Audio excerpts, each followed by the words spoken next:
Bedroom में एक लाश है।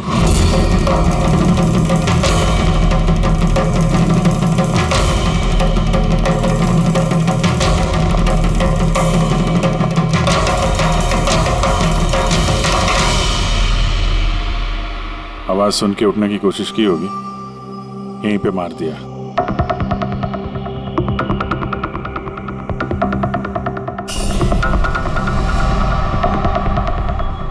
तिजोरी से क्या क्या गया कुछ मालूम है? सर 10 करोड़ के हीरे थे, 2 हफ्ते पहले मैंने पॉलिश के लिए दिए थे, सारे के सारे चले गए।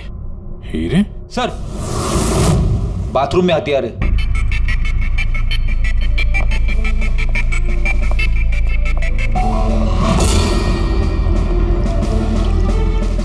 लगता है इसी हथियार से सबको मारा है।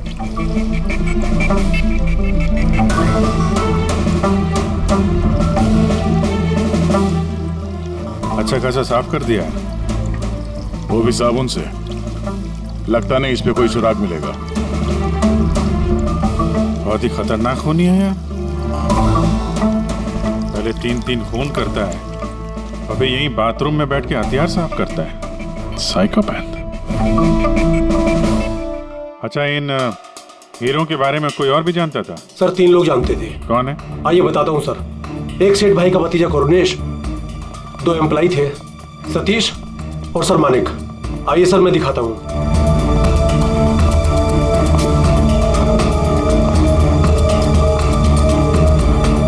सर ये सेठ भाई का भतीजा करुणेश।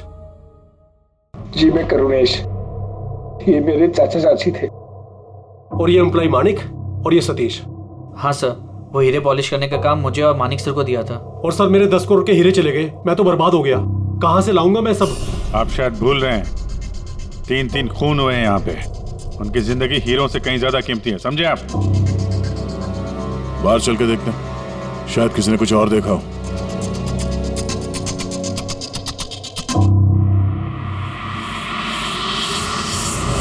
हमें कल रात की सीसीटीवी फुटेज चाहिए। ये कैमरा चल रहा है ना? हाँ साहब, लेकिन कल रात 2 से 3 बजे के बीच लाइट कट गई थी साहब। उस समय का तो कुछ मिल नहीं पाएगा साहब, लेकिन उसके पहले और बाद का सब है साहब। 2 से 3 बिजली नहीं थे, शायद खून भी उसी वक्त हुआ। लेकिन कल रात 2 से 3 बजे के बीच लाइट कट गई थी साहब। उस समय का तो कुछ मिल नहीं पाएगा साहब, लेकिन उसके पहले और बाद का सब है साहब। 2 से 3 बिजली नहीं थे, शायद खून भी उसी वक्त हुआ। उस दौरान तुमने किसी अनजान आदमी को यहाँ आते जाते देखा था? साहब रात को 2:30 बजे सेठ साहब के बाजू वाले घर से 4 बच्चे लोग गाड़ी लेके निकल गए। वो फ्लैट किसका है? वो प्रेरणा मैडम का। प्रेरणा मैडम और उनके मम्मी पापा वहाँ रहते हैं। पिछले हफ्ते भर से उनके मम्मी पापा बाहर गांव चले गए और उनकी गाड़ी लेके सब गए। हाँ सर, वो जल्दी में थे और कुछ परेशान भी थे। हमने ज्यादा ध्यान नहीं दिया क्योंकि हम लोग बिजली के चक्कर में परेशान थे। वो गाड़ी की डिटेल है तुम्हारे पास? मिलेगी ना सर? ये बच्चे जरूर कुछ जानते होंगे इसके बारे में।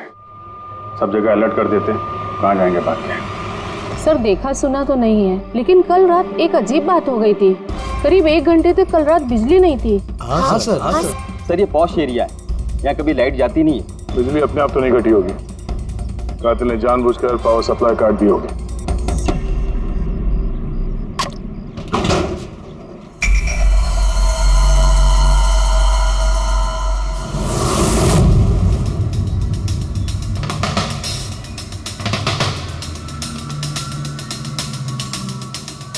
सर ये देखिए, छेड़छाड़ तो हुई है। जिस आदमी ने ये वायर काटा है उस आदमी को बहुत अच्छे तरीके से पता था कि अगर ये वायर काटेगा तो पूरे एरिया की लाइट चली जाएगी, और हर सोसाइटी की भी। जी ठीक है, थैंक यू। साफ है, किसी ने रात को 2 बजे इस जंक्शन बॉक्स से पावर सप्लाई कट कर दिया था, जिससे सोसाइटी का जो सीसीटीवी कैमरा है वो ऑफ हो जाए। उसके बाद वो कंपाउंड में घुसा और मिस्टर सेठ के घर में घुस गया। और करीब 2:15-2:30 बजे खून किया होगा, हीरे चुराए और वहां से निकल गया हो। और फिर 3 बजे बिजली आ गई वापस।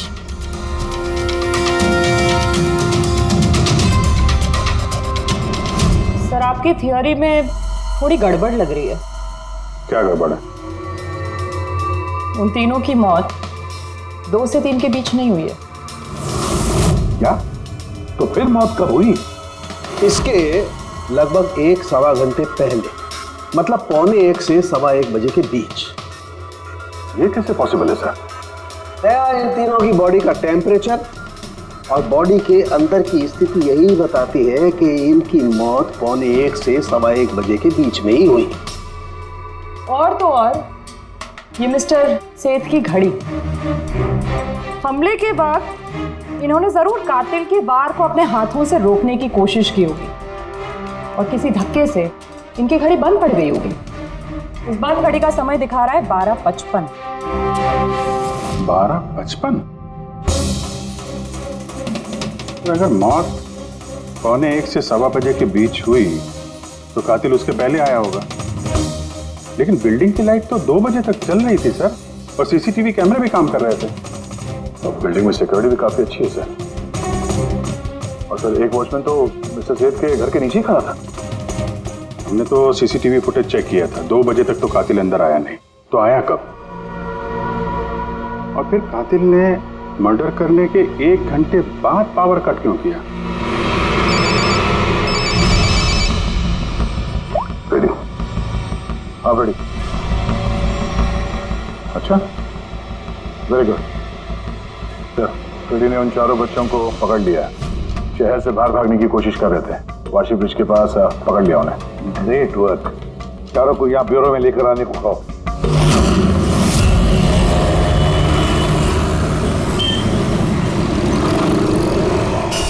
वो लोग हमारी वजह से मर गए। ये सब तुम लोगों ने उन हीरो के लिए किया ना? हीरे? कैसे हीरो की बात कर रहे हैं सर आप? हीरो के बारे में पता नहीं तुम्हें? अगर नहीं तो फिर मारा क्यों उन लोगों को? हाँ? सर हमने किसी को नहीं मारा, वो कबारा ने मारा है सर, और वो हमारी वजह से आया था क्योंकि हमने उसे बुलाया था सर। ये कबारा कौन है? वो एक मशहूर सीरियल किलर और लुटेरा है। एक मिनट, ये वो 1940 वाला कबारा तो नहीं है? इसके बारे में पढ़ा है सर। ये सिर्फ लोगों को लूटता नहीं था, बल्कि बहुत बुरी तरीके से उनकी हत्या कर देता था। हाँ वही है। अरे लेकिन उसको तो मर के 50 साल हो गए, तुमने उसे बुलाया कैसे? हम लोग एक हिस्ट्री प्रोजेक्ट बना रहे थे, तो हमें लगा कि रियल लुटेरे को बुलाएंगे तो और अच्छा होगा, तो इसलिए हम उसकी आत्मा को बुला रहे थे। लेकिन सब गड़बड़ हो गया। कुछ भी हो जाए हाथ मत छोड़ना।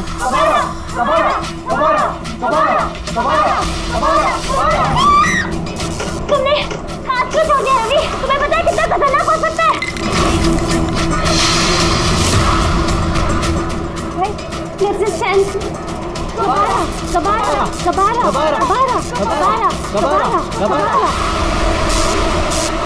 सर, फिर कुछ धड़ से आवाज आई और हमने उधर देखा तो वहाँ कबारा की परछाई थी। तुम बुला रहे थे? चुप चुप। भूत को बुला रहे हैं। अब तुम लोग पढ़े लिखे हो ना, ऐसे सब बातों पर विश्वास करते हो? 50 साल पहले मरे हुए आदमी की आत्मा आती है, खून कर जाती है और हीरे लेकर भाग जाती है। अरे ऐसे कभी होता है? सर उस साया को मैंने अपनी आंखों से देखा था। उसका मुंह, आंख, नाक कुछ भी नहीं था सर। कितने बजे देखा था उसे? सर 2:05 हुए थे। जब मैंने सेलफोन का टॉर्च ऑन किया था तो यही समय था सर। 2:05 यानी लाइट जाने के तुरंत बाद? यानी कातिल अकेला नहीं था, कोई और भी था उसके साथ में? वो कबारा था सर। हाँ सर, हम लोग बहुत घबरा गए थे और हम लोग वहाँ से मोनिका के हॉस्टल पे भाग गए। सर वो मैंने आप लोगों से एक बात छुपाई। एक्चुअली उस रात दोस्तों को डराने के लिए मैंने फ्रेंचाइट के साथ छेड़छाड़ की, उसे अपने पैरों से हिलाया और मैग्नेट के जरिए ब्लड और कबारा लिखा था सर। सॉरी सर, लेकिन वो साया और वो डरावनी शक्ल मैंने देखी थी, वो कबारा की आत्मा थी सर। एक बात अच्छी तरह से याद रखना, ये आत्मा वात्मा सब बकवास है। पंकज, इस सबके घर पर फोन करो, बुला लो घर वालों को, बोलो लेकर जाए यहाँ से इनको। अभिजीत, इन बच्चों ने कुछ न कुछ तो देखा जरूर है, कुछ तो देखा है, और जो कुछ भी देखा है ना उसका संबंध इन 3 हत्याओं से है। पता लगाना पड़ेगा है कौन ये साया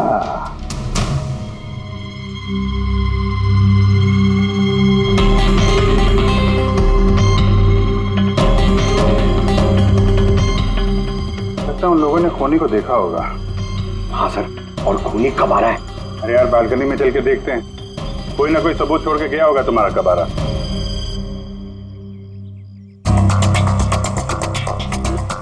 तो इसके गिरने की आवाज सुनी थी लोगों ने?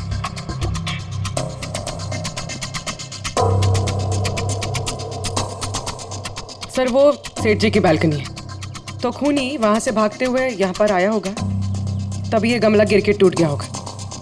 देखो जरा भाई।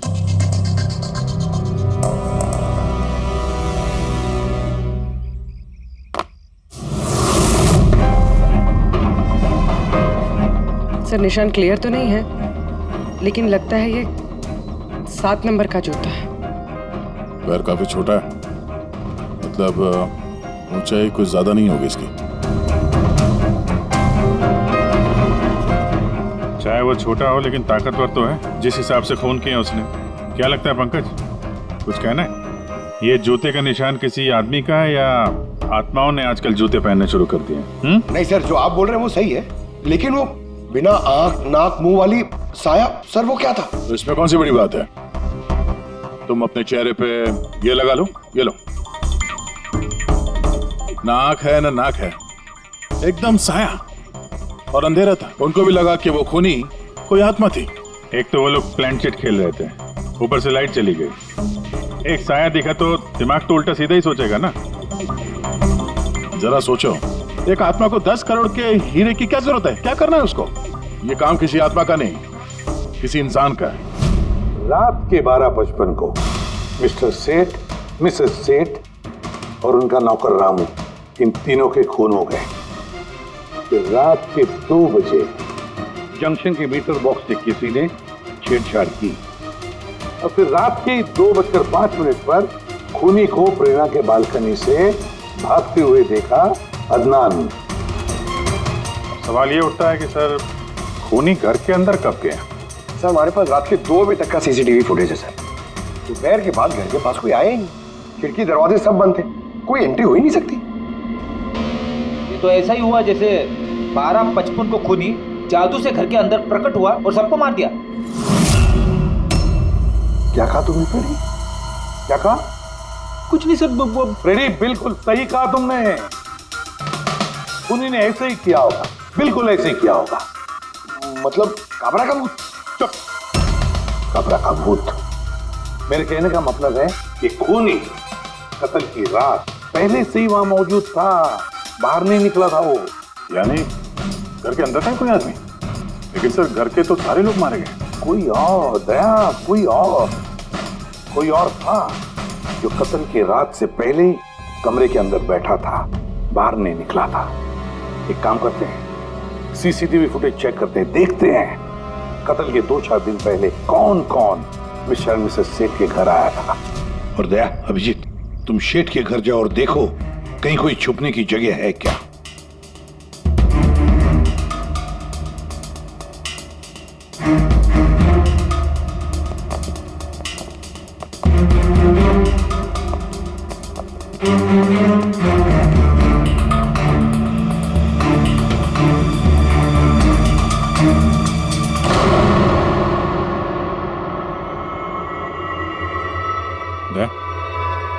ये चींटियां देखो ऊपर जा रही हैं।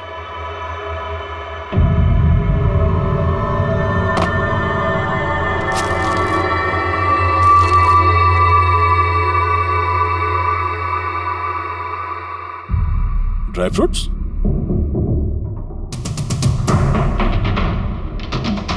ड्राई फ्रूट लेके वहां ऊपर छुप के बैठा होगा। जगह भी अच्छी है छुपने की, मौके के इंतजार में। लेकिन ये घर के अंदर घुसा कब होगा?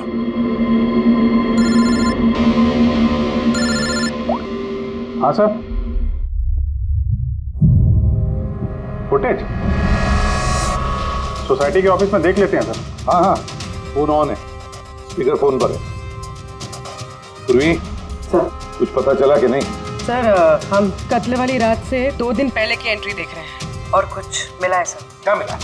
2 दिन पहले सर चैंपियन सेल्स कंपनी का एक टेम्पो वहां आया था 10:15 बजे।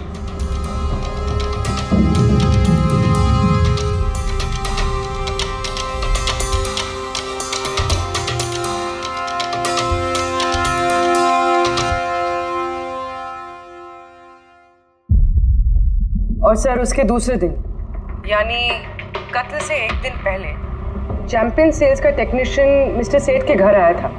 1 घंटे रुका रहा और फिर चला गया।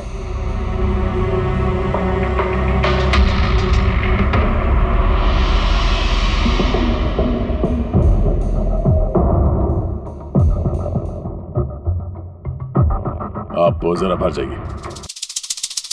2 लोग आए थे फ्रिज डिलीवर करने के लिए और दूसरे दिन दूसरा आदमी शायद फ्रिज इंस्टॉल करने के लिए, पर 1 घंटे में निकल गया। इसका मतलब है अगर खूनी वहां पर था तो उसने अपने सुराग छोड़े होंगे वहां पर। साळुंखे को बोलो सेठ के घर चले जाए।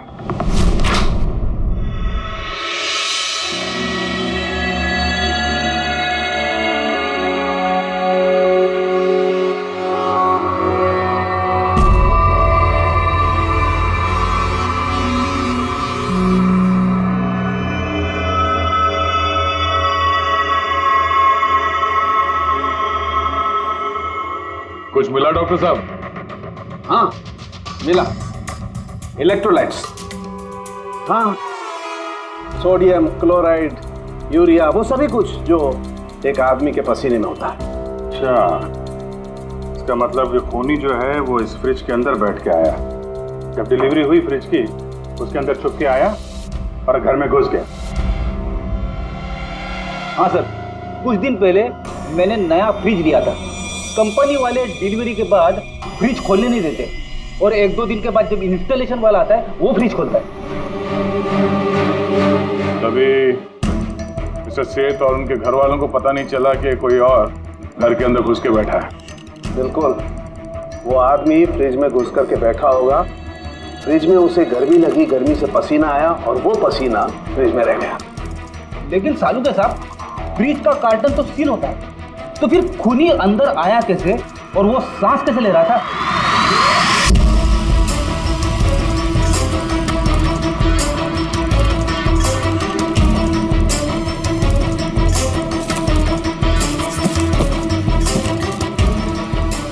ये देखो, तो यहां से सांस ले रहा था वो।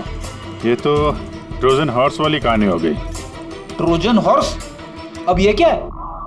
यार, एक बहुत बड़ा लकड़ी का घोड़ा, लेकिन अंदर से खाली, खोखला। अंदर से खोखला? हाँ, जिसके जरिए ग्रीक सैनिकों ने ट्रॉय में घुसपैठ की थी। ग्रीक सैनिकों ने एक बहुत बड़ा लकड़ी का घोड़ा ट्रॉय में भेजा जिसमें सैनिक पहले से ही थे। ट्रॉय में पहुंच के एक सैनिक घोड़े से बाहर निकले और उन्होंने ट्रॉय पे हमला कर दिया। इस खूनी ने भी वही तरीका चुना है और कामयाब भी रहा।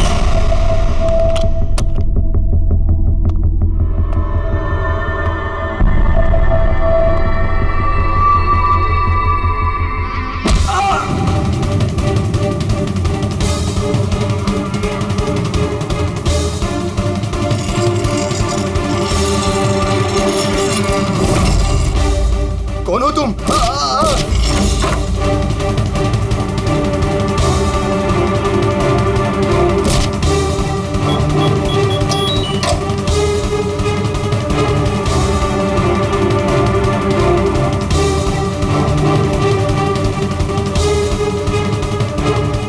और भागने से पहले उसने अपने हाथ धोए, हथियार साफ किया और ठीक 2 बजे उसका साथी जो नीचे इंतजार कर रहा था उसने पावर स्विच ऑफ कर दिया और अंधेरे का फायदा उठा के वो यहाँ से भाग निकला।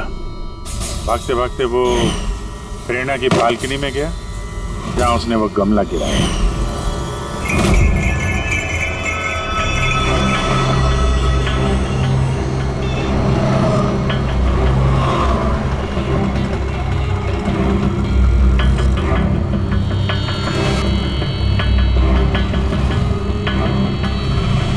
सर, ये चैंपियंस कंपनी के मैनेजर। सर, मैंने रिकॉर्ड अच्छे से चेक कर लिया। सेठ जी हमारे पुराने कस्टमर थे। आप मैनेजर हैं? जी सर। तुम कैलाश और मानव। जी सर। तुमने फ्रिज की डिलीवरी दी थी सेठ साहब के घर पे, है ना? जी सर। और तुम राणा हो, तुमने फ्रिज इंस्टॉल किया। जी सर। लेकिन क्या हुआ सर? इससे सेठ, उनकी पत्नी और उनके नौकर का खून हो गया है। लेकिन साहब हम लोगों ने तो कुछ नहीं किया था साहब। हमें तो असाइनमेंट मिला था, हमने गोडाउन से फ्रिज उठाया और उनके घर में डिलीवर कर दिया। लेकिन सर ये तुम्हारा रोज का काम है सर। हाँ सर, एक बात है, वो फ्रिज सर कुछ ज्यादा ही भारी था, तकरीबन 30-35 किलो ज्यादा था सर। हाँ सर, हम लोगों ने इस बारे में बात भी किया था सर। हम लोगों ने सोचा कोई नया मॉडल है। सर मैंने इन लोगों का लॉगबुक चेक किया।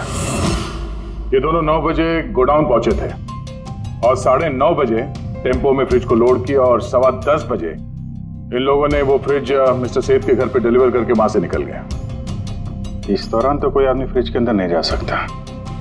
जो भी हुआ है 9:30 से पहले ही हुआ होगा सर। सर ये खूनी रात को ही फ्रिज में घुस के बैठ गया होगा। मिस्टर राणा, आप गए थे वहां पे फ्रिज इंस्टॉल करने के लिए, तो फ्रिज के पैकिंग में आपको कुछ गड़बड़ लगी? ऐसा लगा कि छेड़छाड़ की गई है पैकिंग के साथ? कुछ खास नहीं था सर, बस पैकिंग अच्छी नहीं थी। कार्टन और अंदर का थर्माकोल बिल्कुल टूटा हुआ था, जैसे किसी चूहे ने काटा हो। मुझे ये बात अजीब लगी, इसलिए मैंने फ्रिज को चेक किया। फ्रिज बिल्कुल परफेक्ट था सर, उसमें कोई डैमेज या फॉल्ट भी नहीं था। इसलिए मैंने उन लोगों को ये बात नहीं बताई कि वो लोग फ्रिज वापस कर देते और हमारी कंपनी का नाम खराब हो जाता। थर्माकोल तोड़ के दरवाजे में फंसा दिया होगा ताकि सांस ले सके। हाँ, ये फ्रिज का वजन 30-40 किलो से ज्यादा था और जूतों के निशान जो मिले वो 7 नंबर के जूतों के थे। मतलब ये आदमी कोई एवरेज कद का इंसान नहीं है, इसीलिए तो फ्रिज के अंदर फिट हो गया। मैनेजर साहब। जी सर। सेठ साहब के घर पे जो फ्रिज भेजा है बिल्कुल वैसा ही फ्रिज यहाँ पर मंगवा लो। ठीक है सर। ढीचू को बुलाओ।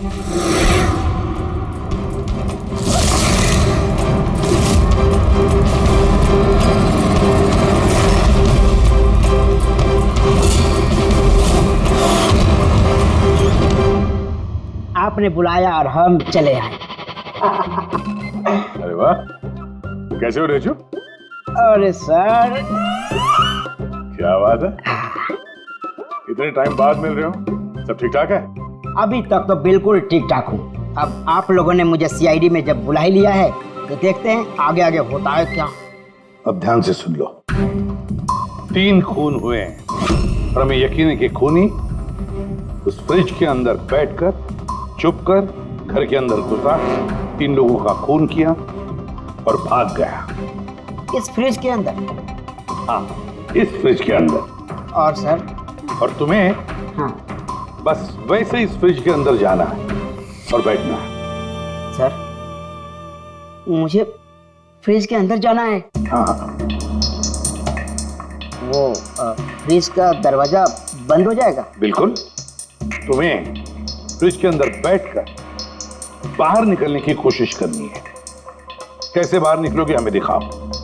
लेकिन सर थोड़ा एक गिलास पानी मिलेगा? हाँ मिलेगा, फ्रिज के अंदर जाओ, बैठकर पियो। चलो। जी जी जी सर। चल रेजू, चल जा सूली पे, हो जा मरने के लिए तैयार। जा रहा हूँ सर।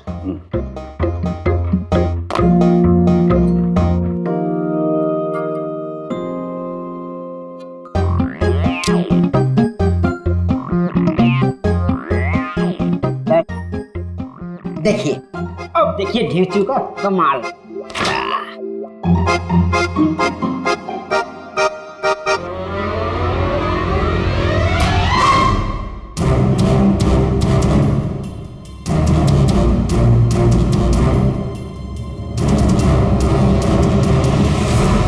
नीचू, नीचू, बाहर आने की कोशिश करो। सर अंदर से खुल नहीं रहा है, आपको हेल्प करनी पड़ेगी। नीचू, नीचू बाहर आने की कोशिश करो। चाकू है ना तुम्हारे पास? नीचू। हाँ सर, सर मुझे बाहर निकालो। निकालो निकालो इसे बाहर। फंस गया लगता है। दम घुट रहा है सर। भेजो भेजो। दरवाजा खुल गया। अरे खुल गया। भेजो देखो देखो। हाँ मेरा चश्मा। हाँ मिले, सब मिलेगा। रेडी, कॉफी पिलाओ इसे। चलो। Thank you. मुझे लग ही रहा था कुछ ना कुछ तो गड़बड़ जरूर है।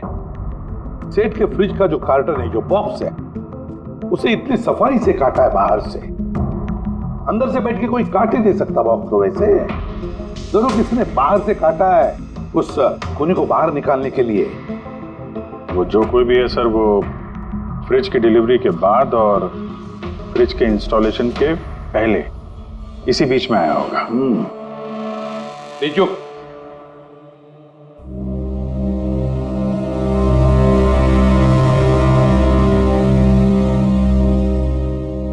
जो काम करो, हमारा ये खूनी दुबला पतला है, 30-40 किलो का है, मगर ताकतवर है। तुम्हें ऐसे आदमी को ढूंढना है जिसके पास अचानक से ढेर सारा पैसा आया है, जो जुए में उड़ा रहा है, नाच गाने में पैसे उड़ा रहा है। ऐसा आदमी, वही हमारा खूनी है। अब सर, फ्रिज की डिलीवरी और इंस्टॉलेशन के बीच मिस्टर सेठ के घर 3 लोग आए। सर, पहला है पन्ना लाल। हाँ, पन्ना लाल सूरत से हीरे लेकर आया था और रात को मिस्टर सेठ के घर में ही ठहरा था। सर, वो हीरे तो उसी के थे, वो उनके लिए खून क्यों करे? हो सकता है उसने इन हीरों का इंश्योरेंस करवाया हो और इंश्योरेंस कंपनी से दुगना फायदा कमाने के चक्कर में ये सब खेल खेला उसने। और सर, दूसरा है मानिक। वो मिस्टर सेठ की कंपनी में काम करता था। हीरो की पॉलिश तो इसी ने की थी ना, क्या पता सर इसकी नीयत खराब हो गई हो। तीसरा है मिस्टर सेठ का भतीजा करुणेश। हाँ सर, ये करुणेश उनके यहाँ रहता नहीं था, उनकी कंपनी में काम करता था और हीरो के बारे में उसे सब कुछ पता था। हो सकता है लालच में आकर उसने उन लोगों का खून कर दिया। देखो, हाँ देखो, बोलो। सर, एक आदमी है विक्टर। सर, उसका हुलिया सेम टू सेम वैसा ही है जैसा आप लोगों ने बताया था। और सर, वो बड़ी आसानी से फ्रिज में समा सकता है। और सर, कुछ दिनों से वो बड़ी ही बकी बातें कर रहा है, जैसे उसे कोई कुबेर का खजाना हाथ लगने वाला हो या फिर कोई खजाना हाथ लग गया हो। सर, वो बड़ा ही सनकी और खूंखार टाइप का आदमी है। सुना है कुछ साल पहले वो सीरियल किलर भी रह चुका है। सर, एक और सबसे इम्पोर्टेंट बात, खून अगर विक्टर ने किया है तो अपने पास ज़्यादा वक्त नहीं है सर। या तो देश छोड़ चुका होगा या फिर देश छोड़ने की फिराक में होगा। विक्टर तो मोहरा है, उसके पीछे दिमाग कोई और ही है। ये विक्टर देश छोड़कर भागने की सोच रहा है। भाग के जाएगा कहाँ सर, भागने देंगे तब ना। इसके फोन के लोकेशन से पता कर लेंगे कहाँ छुप के बैठा हुआ है। बहुत मेहनत है सीआईडी में। सर, यही कहीं है ना? आड़े जो उसके मोबाइल का लोकेशन वहीं आसपास कहीं दिखा रहा है। फोन करने के बाद से वहीं पे छुपा हुआ वो। ठीक है।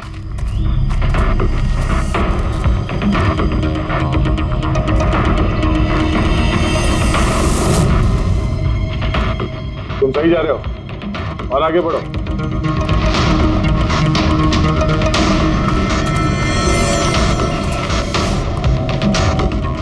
पंकज सर,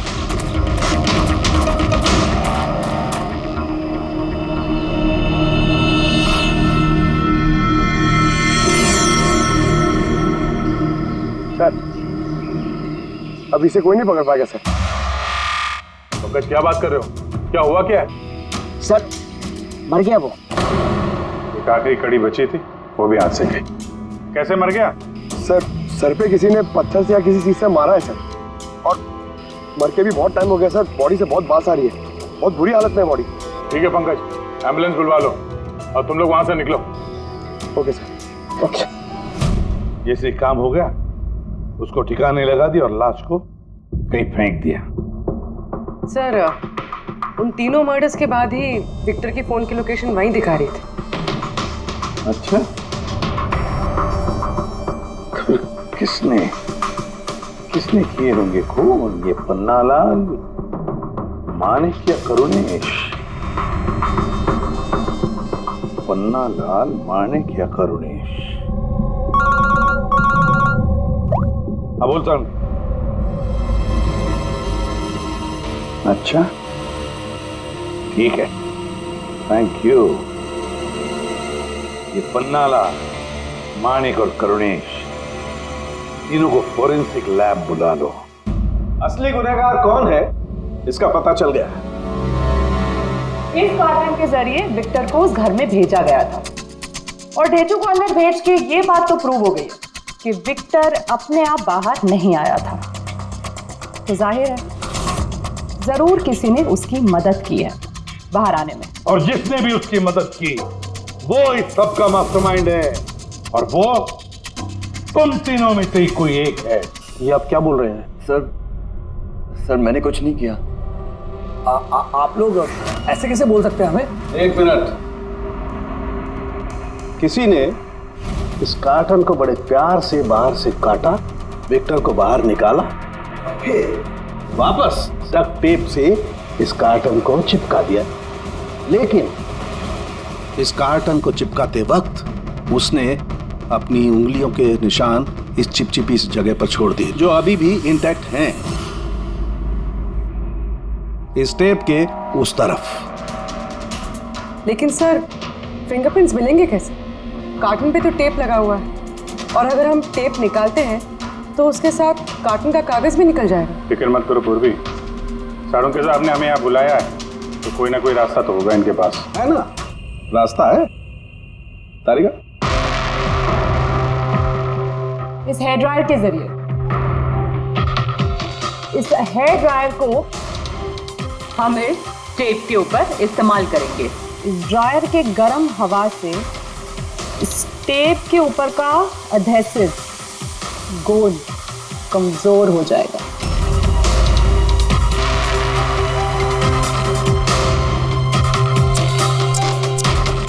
ये देखिए, फिंगरप्रिंट्स साफ साफ नजर आ रहे हैं। क्या बात है तारिका जी, कमाल कर दिया। फिंगरप्रिंट्स एकदम साफ नजर आ रहे हैं। हाँ, अब बस इनमें से मैच करने की देरी है।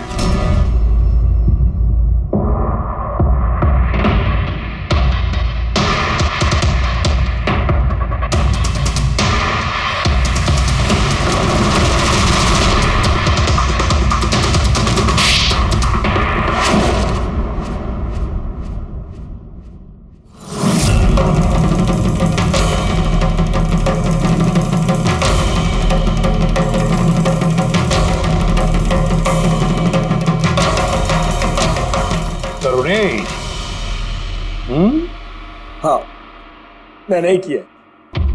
मुझे उन हीरो के बारे में पता था, और मुझे ये भी पता था कि वो लोग एक नया फ्रिज लेने वाले हैं। और तभी मुझे एक आइडिया आया। मैंने उस फ्रिज को ट्रोजन हॉर्स की तरह यूज करके विक्टर को उस घर में पहुंचाया। विक्टर को तो मैंने हीरो का लालच दे दिया था, और वो रात को वेयर हाउस जा पहुंचा और मौका देखकर अंकल के पर्ची वाले फ्रिज में जाकर छुपकर बैठ गया। फिर डिलीवरी के बाद तुम उनके घर गए और विक्टर को फ्रिज से बाहर निकाल लिया। उस रात मैं चाचा जी के घर पे ही रुका था।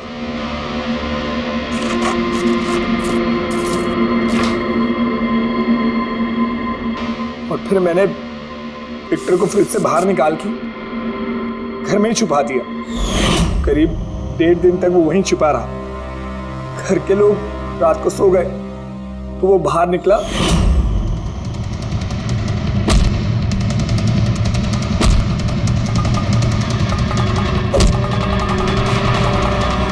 उसने सबको मारा और फिर हीरे चुराकर मेरे पावर कट करने का वेट किया। ओह, तो इसीलिए विक्टर अपने हथियार और हाथ साफ कर रहा था, इलेक्ट्रिसिटी बंद होने का इंतजार कर रहा था, क्यों? जी, फिर मैं विक्टर को अपने साथ ले गया।